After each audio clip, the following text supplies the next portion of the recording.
Mark McGowan is quite the hit in China. Why wouldn't he be? He's the international gold standard for totalitarian rule. The Premier quickly fell into old habits when he landed in Beijing. His first official function was wining and dining with local corporate elites.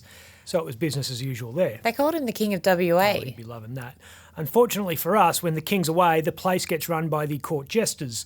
McGowan's out of the country for 12 hours and the most basic services fall into a screaming shit heap. Seriously, collecting the bins is the one thing we want councils to do, and they've even that one up.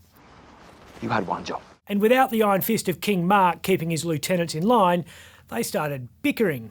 Amber Jade Sanderson is tying herself in knots, trying to justify the fact we have a completely finished but completely empty neonatal clinic in Osborne Park.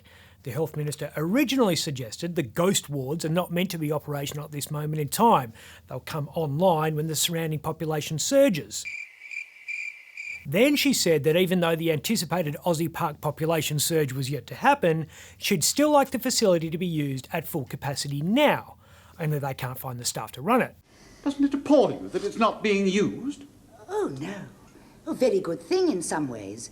Prolongs its life, cuts down running costs. Hours after that, she performed a brave U-turn into oncoming traffic as it transpired by saying she was right the first time, didn't want it up and running because there was no need for it. It's not needed to the capacity that for a full 24/7 neonatal specialist ward. Certainly the demand just isn't there in that catchment. So who knows? North Metro Health Service boss Shirley Bowen muddied the waters further when she said the government had intended to open it fully from the get-go, and that plan was disrupted by COVID. With all that contradictory nonsense filling the news vacuum, senior front bencher Rita Safiotti passed the only remark that passed the pub test, that the debacle wasn't a good look. Rita's statement of the bleeding obvious drew a strong rebuke from Amber Jade, who said, through a shattered glass jaw, Health was not her portfolio, and it's a very complex and difficult portfolio. Saucer of milk, table 2. I get her point. Health's no bureaucratic cakewalk like, say, building Metronet. Mark will want to stay in Beijing. Yeah, it could be the first time someone's applied for political asylum in China. Heavy is the head that wears the crown, or gets kicked out of crown, as the case was with the other king. Wayne Carey has played the sympathy card in his new podcast. He says the white powder scandal at Crown was hard for his family. It affects my 17-year-old, my 8-year-old, my 4-year-old. It affects the mothers of those children, who I'm very, very close with. It affects their families. What do you think? I think watching Dad getting sprung with a bag of white powder at the Cass is one of the less cringy things his family has been through.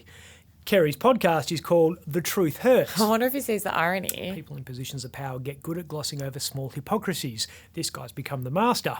Ben Wyatt's ever full dance card could be about to get ever more lucrative.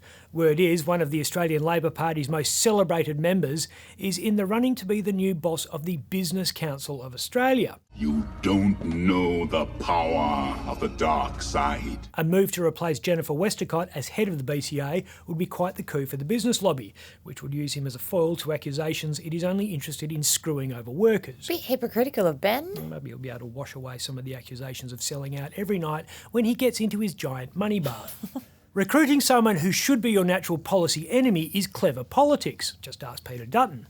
He's replacing Julian Lisa, a former High Court Judge Associate, with Jacinta Price, a former singer, as his shadow Aboriginal Affairs Minister. Some people are questioning Jacinta's qualifications for the role.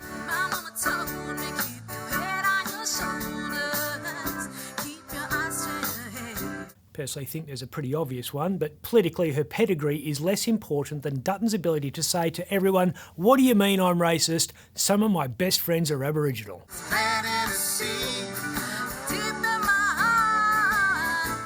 I'm Ben Harvey.